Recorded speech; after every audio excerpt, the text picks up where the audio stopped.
안녕하세요, 목사님. 안녕하세요, 목사님. 목사님 너무 오래간만이에요. 그렇습니다. 오래간만에 목사의 서재를 네.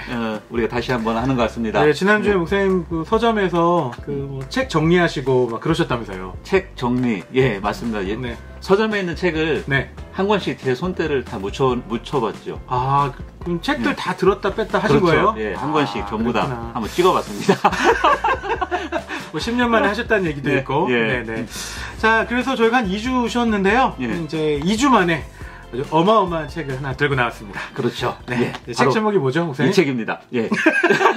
디지털 바벨론 시대의 그리스도인. 네, 디지털 바벨론 시대의 그리스도인이라는 책. 예. 이 책입니다. 예, 네. 표지를 보면은 노란색에 네. 핸드폰이 있고 네. 핸드폰 그 충전 줄이 이렇게 손목을 이렇게 묶고 있잖아요. 그렇죠. 마치 이제 묶여 있다는 거죠. 예. 디지털 환경에 네. 저희가 24시간 노출돼 있고. 그렇죠. 네. 요즘에 보니까요, 샤워하러 갈 때도 핸드폰을 들고 들어간다고 하더라고요. 방수가 되니까 이게. 그런가요? 네. 여튼 저희가 사는 이 시대가 쉽지 않은 시대이기도 하고, 네. 또 이제 디지털 바벨론이라고 이렇게 그렇죠. 여기 이제 책에서 기록되어 있는데요. 네. 목사님, 그 디지털 바벨론이 무슨 뜻인가요? 디지털 바벨론이라는 것은 이렇게 거침없이 요즘 질주하고 있잖아요. 문화가요. 그렇죠. 그 복잡한 문화를 가리켜서 여기서 네. 디지털 바벨론이라는 그런 단어로 이렇게 지칭을 하고 있습니다. 복잡한 문화. 그리고 우리 예전에 또 이렇게 바벨론 하면 그렇죠. 유배. 그 유배지. 맞습니다. 그 신앙과 정조를 그렇죠. 지켜야 할 그 유배지. 예. 어떤 그런 환경이 이 땅에 사는 이 그리스도인의 아마 모습이 아닐까. 현재. 네. 그렇습니다. 네. 그래서 이 디지털 바벨론 시대의 그리스도인이라는 이 책이 사실 미국 이제 번역서잖아요. 네네. 그 미국에 있는 이제 연구 조사 기관인 이제 바나그룹에서 네. 거기 이제 책임자가 이 책을 이제 두 분이서 이제 공저를 하신 건데 네. 약간은 이제 한국적인 정서가 조금 다를 수는 있겠지만 네네. 이 현실은 동일하잖아요. 환경은 그렇죠. 미국이나 한국이나 현실은 동일하기 때문에 맞습니다. 이 책을 통해서 나는 디지털 바벨론에 안 살아, 나는 유배지에 안 살아 이렇게 생각할 수 있지만 실제적으로는 거기에 종속돼서 우리는 살아가고 있음을 인식하고 맞습니다. 어떻게 살아갈 것이고 어떻게 살아낼 것인가에 대해서 이렇게 해답을 줄 수 있는 맞습니다. 지혜를 줄 수 있는 책이라고 생각돼서 오늘 목사의 서재에서 이렇게 소개하기로 했습니다. 특별히 청년 사역 하시는 분들에게는 이 맞습니다. 책 꼭 예. 필요할 것 같아요. 그렇죠. 예. 이제 연구 조사했던 부분들이 연령이 청년들이거든요. 예. 그러다 보니까 예. 또 미국 이야기긴 하지만 또 오늘날 우리 이제 지금 교회의 그렇죠. 모습하고 거의 대동소이한 것 같습니다. 예, 아주 재밌기도 하고 또 도표들이 있어서 네. 읽기도 그렇게 어렵지 않습니다. 네. 그래도 저자는 소개해 주셔야죠. 네.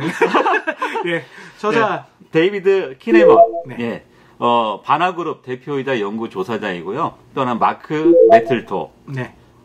컨설팅 기관 위즈덤 웍스의 대표입니다. 네. 사실 이 바나그룹이 되게 유명한 그 기독교 연구 조사 기관 아닙니까? 그렇죠.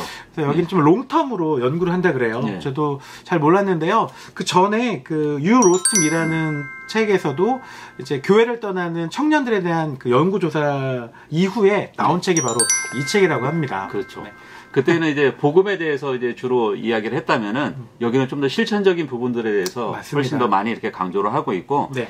네. 우리가 바벨론 시대에 살고 있나 살고 있지 않나 유배지에 살고 있나 살고 있지 않나를 알 수 있는 그 척도가 있는데 네. 바로 오늘날 이런 환경들을 보면은 네. 다신교 그렇죠. 그다음에 과속화된 광적인 속도 그렇죠. 5G 그렇죠. 지금 아이폰 12가 지금 나와가지고 네. 5G 때문에 다양성들 그다음에 예전에 중앙 통제했다면 지금 개방적인 소스들 맞습니다. 그다음에 즐겁기도 하고 괴롭기도 하고 뭔가 복잡 다양성이 공존하는 문화들 그다음에 여기서 우상을 지칭할 때 네. 우리는 어떤 것들에 대해서 그것을 굉장히 좋아하는 것이라고 표현할 수 있잖아요. 우선순위에 두는 거. 그렇죠. 근데 여기서 우상을 표현하는 그 재치 있는 표현이 있는데 네. 남에게 뒤처지지 않고 따라가기 애쓰는 모습이 우상이라는 거죠. 그렇죠. 요즘 목사님 이 책에 보니까 그 이제 유배자를 그렇죠. 이제 네 종류로 나눴잖아요. 맞습니다. 그러니까 이제 첫 번째 교회를 아예 이제 지금은 떠난 사람, 탕자. 그렇죠. 이 사람들은 주로 초기에는 네. 한 10대쯤에는 나는 교회를 다녔었어라고 생각했던 사람들이죠. 그렇죠. 예. 그렇지만 지금은 교회 전혀 발을 끊고 있고 그렇죠. 문턱을 넘지 않는 사람들. 교회 아예 오지 않은 이제 그렇죠. 탕자로 한 그룹을 또 나눴고요. 두 번째는 유랑민. 네, 유랑민. 이분들은 이제 교회 이탈자이긴 한데 예. 이제 떠난 지 얼마 안 되는. 그렇죠. 한 달 이상에서 6개월 이내. 어떻게 보면 지금 코로나 이제 시작되고 나서 2월 말부터 지금까지 유랑하시는 분들도 있을 수 있다고 생각해요. 그렇죠. 예. 뭐 우리 이쪽 교회 갔다 저쪽 교회 갔다 온라인으로. 예. 네. 세 번째는 습관적인 교회 참여자. 매주 교회는 오지만 네. 거기에 교회에 역동적으로 참여하지 않는 사람들. 그 썬데이 크리스찬이라고 그렇죠. 불리는 네, 그런 거죠. 우리나라 말로 하면 종교적 사람들. 그래도 안 가면 마음이 좀 꺼림직하고 그러니까 가입을 해야 되고. 벌 받을 것 같아서 가시는 분들도 있다는 거죠. 네. 그리고 이제 이 책에서 그 네 번째 그 역동적인 제자들 핵심 그룹이죠. 네 맞습니다. 이 친구들 때문에 우리에게 희망이 있다. 그렇죠. 요 얘기들을 이 책 전반에 걸쳐서 하고 있습니다. 그러니까 역동적인 제자들이라는 것은 단순히 교회 예배에만 참여하는 것뿐만 아니라 그 교회의 일에 적극적으로 참여하고 네, 맞습니다. 또 성경의 권위를 믿고 아멘. 또 제자로서 헌신할 뿐만 아니라 이거 아멘 해야 돼요. 예. 네. 죄와 죽음을 정복하기 위해서 자기 자신의 십자가에 못 박는 그런 삶을 살아내는 사람들. 제자도의 삶을 살아내는 사람들이죠. 그렇죠. 소명적인 제자들을 살아내는 사람들. 맞습니다. 몇 프로 될까요?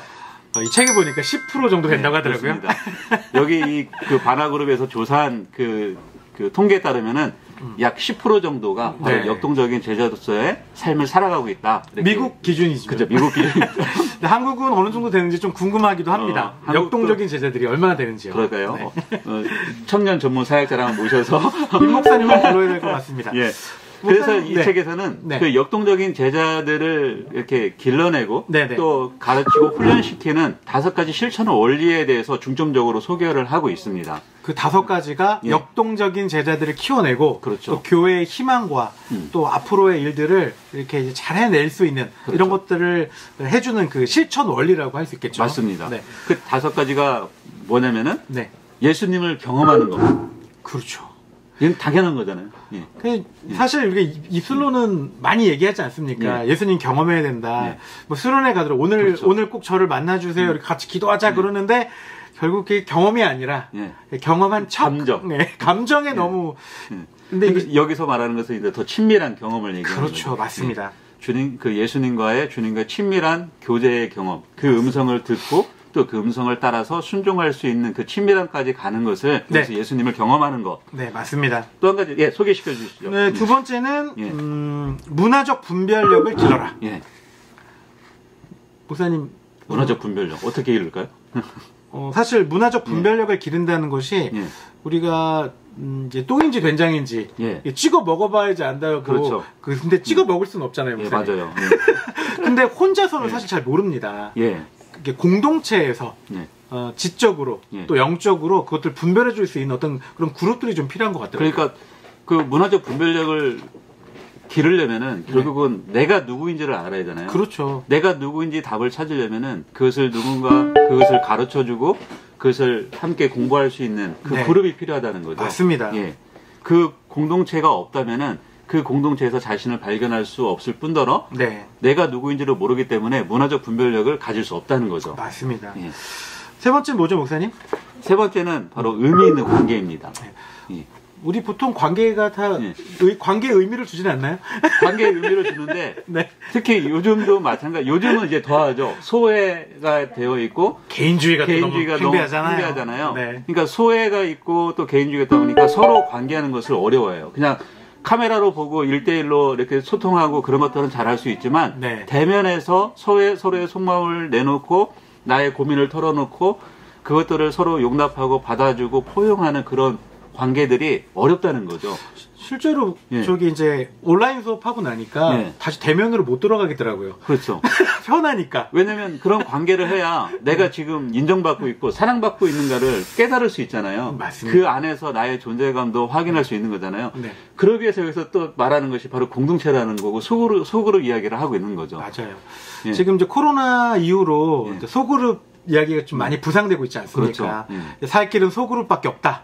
소그룹 안에서의 어떤 역동성이 필요하다라고 이야기하는데요. 실제로 많은 교회들이 우리 교회는 소그룹이 있다. 이거에 그냥 국한돼 있잖아요. 그런 있는 것뿐이고. 그렇죠. 여기서 말하는 것은 역동적인 소그룹을 말하는 거죠. 그렇죠. 우리 교회는 그냥 소그룹 교회다. 그렇죠. 이렇게 돼야 된다는 이야기들이 이 책 곳곳에 포진해 있습니다. 그 안에 들어간 제자들이 실제적으로 그 소그룹 안에서 자신이 누구인지를 분명히 인식하고 그 깊이 헌신하고 또 같이 나는 그 안에서 사랑받고 존중받고 또 그것들을 이제는 삶으로 살아내는 것들이 전부 다 같이 결합된 소그룹을 말하는 거죠. 맞습니다. 자, 네 번째 실천 원리는 그 소명적 제자도입니다. 결국은 그렇게 살아나면은 자기의 소명을 가지고 이제 사회에서 살아내는 거잖아요. 그렇죠. 그래서 여기에 붙인 게 이제 소명, 그리고 제자. 그 많은 분들이 제자도에 관한 얘기를 하지만 실제로 제자도가 어떤 건지 잘 모르시더라고요. 그렇죠. 목사님, 제자도가 뭔가요? 뭐 많은 분들이 정의를 제자도에서 많이 하고 계시지만 사실 뭐 그냥 툭 까놓고 말하면 예수님처럼 살아내는 거 아닙니까? 그렇죠. 예수님이 살아간 모습 그대로 그 삶을 살아내는 사람들이 제자들이잖아요. 그렇죠. 팬이 아니라 제자. 그렇죠. 모습이 이제 그런 거니까요. 그래서 여기서 마지막에 나오는 것도 시류를 거스르는 신앙생활이잖아요. 맞습니다. 다섯 번째 그 사역 원리, 실천 원리가요. 시류를 거스른다는 것은 오늘날 굉장히 어렵잖아요. 맞습니다. 왜냐하면 내가 예수님의 제자로서 예수님을 정말로 주로 고백하고 그렇게 살아낸다면은 분명히 박해와 핍박과 멸시와 천대와 욕설과 조롱과 모든 것이 따라올 텐데 그것을 감내하겠느냐는 거죠. 어렵잖아요. 그러니까 맨날 피할 길을 내사 막 이런 기도만 하시잖아요. 그걸 직면해야 되는데 거스린다는 건 직면한다는 거잖아요. 그러니까 바벨론 포로로 잡혀갔던 다니엘과 세 친구들도 마찬가지고 직면했잖아요. 음식들을 거부하고 믿음과 신앙을 지켜냈던 그런 역동적인 제자들이 그렇죠. 10%밖에 되진 않지만 미국 기준으로 시류를 거스르는. 맞습니다. 그것 때문에 희망이 있고 또 앞으로의 미래가 기대가 되는 것 같습니다. 또 이제 요즘 뭐 교회가 답이 없다고 하지만 중요한 거는 교회에는 또 답이 없습니다. 결국은 교회가 답이라는 거죠. 그렇죠. 교회가 답입니다. 자꾸 이제 비대면 예배가 활성화다 보니까 어떻게 보면 성도들 안에서도 교회 안 가도 이제 자연스럽게 그것이 마치 당연한 것처럼 생각되는 이상한 현상들이 일어나고 있는 부분도 이렇게 생겨나고 있는데 사실은 대면에서 같이 관계를 이루고 또 서로 배워가고 거기서 예수님의 모습을 닮아가려고 서로 역동적으로 애쓰는 맞습니다. 그런 모임과 그런 교회들이 일어나게 되면은 저절로 사회는 변혁을 하게 된다는 거죠. 개혁이 되어지고. 우리 뭐 교회가 교회된 모습이 된 것이 바로 이런 모습이 아닐까. 또 디지털 바벨론 시대이긴 하지만 우리는 또 그 디지털 바벨론과 연결된 게 아니라 주님과 연결됐을 때 교회가 진정한 세상의 답을 제시하고 또 사람들을 온전케 하는 그런 역할들을 감당할 수 있을 거예요. 끌고 가는 거죠. 그런 생각이 듭니다. 끌고 가는 거죠. 자, 오늘 목사의 서재에서는 디지털 바벨론 시대의 그리스도인 이 책 같이 나눠봤는데요. 이 책에서 말하고자 하는 것은 하나인 것 같아요. 그러니까 제대로 된 소그룹과 또 제자도 이 제자를 세워낸다면 지금 상황과 현실이 결단코 녹록하진 않지만 이겨낼 수 있고 우리에게 희망이 있다. 이런 책들, 이런 이야기들을 계속하는 것 같습니다. 여기서 그 얘기를 하잖아요. 현실을 인정하고 희망이 있으면 역동성이 생긴다. 그렇죠. 맞습니다. 자, 오늘 목사의 서재에서는 바로 이 책 함께 나눴습니다. 다음 주에도 또 유익한 책으로 만나 뵙도록 하겠습니다.